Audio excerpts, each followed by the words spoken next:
एक गांव में अर्जुन नाम का एक व्यक्ति रहता था। वो समोसों का ठेला लगाकर घर घर जाकर बेचता था। अर्जुन ग्राहकों को आवाज लगा रहा था, गरम गरम समोसे ले लो, गरम गरम समोसे ले लो। एक बार खाओगे तो उंगलियां चाटते रह जाओगे, बहुत सस्ते में। तभी एक व्यक्ति अर्जुन के पास आकर बोला, भैया मुझे बहुत तेजी से भूख लगी है। मैं दूसरे गांव का रहने वाला हूँ और बहुत गरीब हूँ। मेरे पास पैसे नहीं हैं। कोई बात नहीं भैया, तुम पेट भर के समोसे खा सकते हो। मैं गरीब लोगों से पैसे नहीं लेता। यह सुनकर वो व्यक्ति खुश होकर समोसे खाने लगा। अर्जुन एक दयालु व्यक्ति था। अर्जुन गरीबों को मुफ्त में ही समोसे खिला देता था। अपने दयालु स्वभाव के कारण अर्जुन बहुत कम कमा पाता था। अर्जुन शाम को जैसे ही अपने घर गया, उसकी पत्नी चंपा उस पर बरस पड़ी। अजी, मैं आपको समझा समझा कर तंग आ चुकी हूँ, लेकिन आप हो कि मेरी एक नहीं सुनते। आधे से ज्यादा समोसे तो मुफ्त में बांट देते हो। मैंने तुमसे कितनी बार कहा है कि मुझसे किसी को भूखा नहीं देखा जाता। लेकिन अगर आपका यही हाल रहा तो एक दिन हमारे भूखे रहने की नौबत आ जाएगी। चंपा, कितनी बार कहा है, जो दूसरे के बारे में चिंता करता है भगवान उसका कभी बुरा नहीं करता। लेकिन ये भी सोचिए कि समोसे भी मुफ्त में नहीं बनते। उसके लिए तेल खरीदना पड़ता है और आलू भी खरीदने पड़ते हैं। ये मुफ्त में नहीं आते। हाँ हाँ, मुझे पता है। कल सुखिया ने भी मुझे टोका था। बोल रहा था कि उसके ऊपर मेरी अच्छी खासी उधारी हो गई है। अर्जुन की बात सुनकर चंपा गुस्से से आग बबूला हो गई और गुस्से से बोली, तो नौबत अब यहाँ तक आ पहुँची है कि उधारी वालों ने तुम्हें अब टोकना भी शुरू कर दिया। आज तुम्हें बाहर टोक रहे हैं, कल घर आकर धमकी भी देना शुरू कर देंगे। हाँ। अब मुझसे लड़ती ही रहोगी या फिर अभिमन्यु के घर भी चलोगी? याद है ना, अभिमन्यु ने आज अपने घर में हम दोनों को दावत दी है। मैं तो भूल ही गई। कुछ देर बाद अर्जुन और उसकी पत्नी चंपा अभिमन्यु के घर पर बैठे हुए थे। अभिमन्यु ने अपने स्वभाव के मुताबिक अर्जुन का मजाक उड़ाना शुरू कर दिया। और सुनाओ अर्जुन भाई, कैसे हो? सुना है कल सुखिया तुमसे बड़ी अकड़ में बात कर रहा था। बोल रहा था कि तुमने उसके 1 महीने के पैसे नहीं दिए। अगर कुछ दिनों तक तुमने उसके पैसे नहीं चुकाए तो वो तुम्हारा ठेला भी जब्त कर लेगा। अभिमन्यु की बात सुनकर चंपा अभिमन्यु की ओर देखकर बोली, भाई साहब, आप तो इनके दोस्त हैं, आप ही इन्हें क्यों नहीं समझाते? मैं तो इन्हें समझा समझा कर तंग आ गई हूँ। अरे भाभी, मैं भी इस बेवकूफ को कई बार समझा चुका हूँ, लेकिन इसके सर पर लोगों की मदद करने का भूत चढ़ा हुआ है। अब नौबत यहाँ तक आ गई है कि उल्टी मदद की जरूरत पड़ गई है इसे। अभिमन्यु की बात सुनकर उसकी पत्नी राधा बोली, अरे वो सब छोड़ो, ये देखो चंपा, मेरे सोने का हार कल ही इन्होंने सुनार से बनवा कर दिया है। सोने का हार देखकर चंपा की आंखों में चमक आ गई। ये तो बहुत महंगा वाला हार लगता है। अरे महंगा ही है, पूरे 10 तोले का है। चंपा राधा के हार को हाथ लगाकर देखने लगी। तभी अचानक राधा पीछे हट गई और चंपा का मजाक उड़ाने वाले अंदाज में बोली, बुरा मत मानना चंपा, कल ही खरीदा है और तुम्हारे हाथ भी गंदे हैं।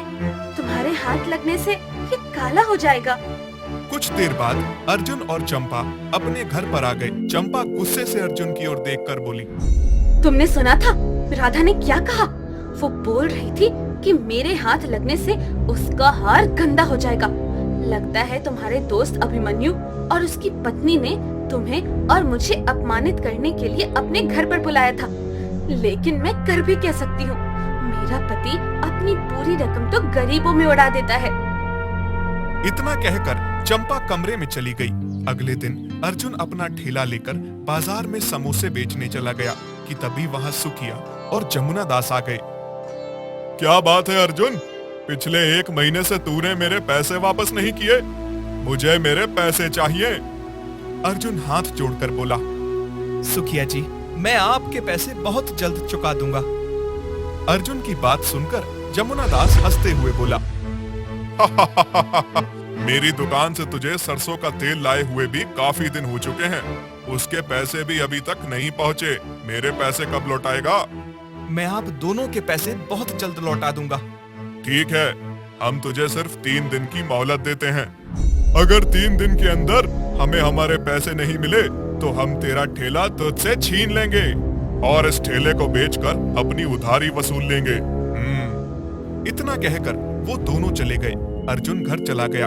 घर पर उसने देखा उसके पास सिर्फ इतना सामान बचा था कि उससे सिर्फ एक दिन के समोसे बन सकते थे।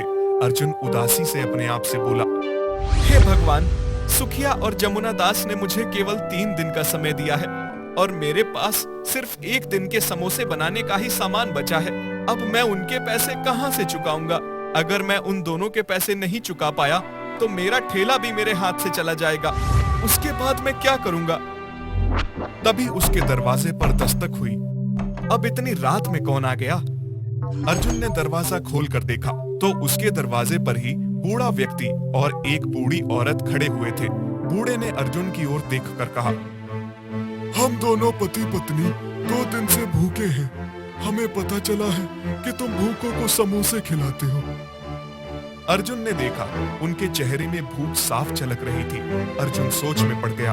तभी उस बूढ़े ने फिर से अर्जुन से कहा, हमें भी कुछ समोसे खिला दीजिए। मैं और मेरी पत्नी वाकई में 2 दिन के भूखे हैं। अर्जुन अपने स्वभाव के मुताबिक उन दोनों को ना नहीं कह सका और उसने उन दोनों को अंदर बुला लिया और कढ़ाई में गरम समोसे तलने लगा। अर्जुन ने देखा कि वो दोनों बूढ़े पति पत्नी वाकई बहुत ज्यादा भूखे थे। देखते ही देखते वो अर्जुन के सारे समोसे खा गए और दुआएं देकर वहां से चले गए। अर्जुन अपना सर पकड़कर बैठकर कहने लगा, हे भगवान, इतने समोसे तो मैं पूरे दिन बाजार में बनाकर बेचता था और बहुत से लोगों को मुफ्त में भी दे देता था, लेकिन ये सब तो सारे समोसे खा गए। अब क्या करूं? ये सोचते सोचते अर्जुन बाहर आंगन में सो गया। अचानक सुबह के वक्त उसका पूरा आंगन रोशनी से जगमगा उठा और उस रोशनी में से समोसे निकलने लगे। अर्जुन का पूरा आंगन समोसों से भर गया। सुबह जब अर्जुन की आंख खुली तो वो सब देखकर हैरान रह गया। उसने तुरंत अपनी पत्नी को उठाया। चंपा ने जब पूरे आंगन में समोसे ही समोसे देखे तो वो हक्की बक्की अपने पति को देखते हुए बोली, इतने सारे समोसे तो हम 1 महीने में भी नहीं बना पाते थे। इतने ढेर सारे समोसे कहाँ से आए? कल दोपहर के समय सुखिया और जमींदार मुझे धमकी देकर गए थे कि मैंने 3 दिन के अंदर उनके पैसे नहीं चुकाए तो वो मेरा ठेला मुझसे छीन लेंगे और मेरे पास सिर्फ एक ही दिन के समोसे बनाने का सामान बचा था। मगर कल रात एक बूढ़े पति पत्नी घर पर आए थे और वो दोनों ही सारे समोसे खा गए थे। ये कैसी बातें कर रहे हैं आप? बूढ़े पति पत्नी इतने ढेर सारे समोसे कैसे खा सकते हैं? तभी अचानक अर्जुन की नजर एक समोसे पर पड़ी।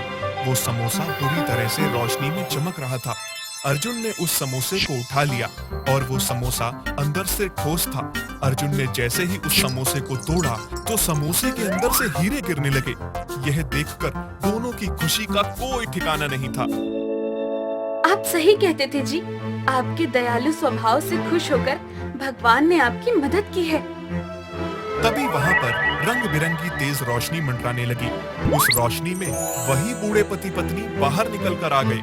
उन दोनों ने अपनी जादुई शक्तियों से और भी ढेर सारे आंगन में हीरे के समोसे ही समोसे बिखेर दिए। अर्जुन तुरंत उठकर उनके चरणों में गिर गया। वो बूढ़ा व्यक्ति और वो बूढ़ी औरत मुस्कुराने लगे। तुम्हारे अच्छे और दयालु स्वभाव के कारण हमने तुम्हारी मदद की है। हम दोनों देवी देवताओं में से हैं। कल रात हम तुम्हारी परीक्षा लेने के लिए तुम्हारे घर पर आए थे और तुम परीक्षा में पास हो गए। तुम्हारे पास सिर्फ एक दिन के समोसे थे और ऊपर से उधारी भी, और तुमने बगैर अपने नुकसान की परवाह किए हम दोनों को समोसे खिलाए। तुम लोगों की ऐसे ही मदद करते रहना।